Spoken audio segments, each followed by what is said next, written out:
శ్రీకాకుళం పట్టణంలోని తుమ్మా వీధి, చేపల వీధి, డైమండ్ పార్క్ ప్రాంతాలలో ఎన్నికలను దృష్టిలో పెట్టుకుని 2 టౌన్ సీఐ ఉమామహేశ్వరరావు ఆధ్వర్యంలో కేంద్ర బలగాలతో ఫ్లాగ్ మార్చ్ గురువారం నిర్వహించారు.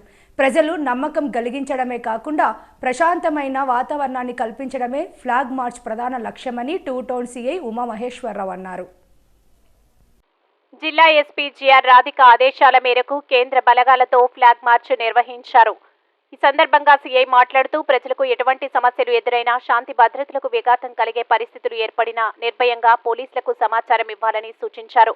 శాంతి భద్రతలకు ఎక్కడ విఘాతం కలిగినా ప్రజలు భరోసా, ధైర్యం కల్పించడం లక్ష్యంగా ఫ్లాగ్ మార్చ్ నిర్వహించడం జరిగిందని తెలిపారు.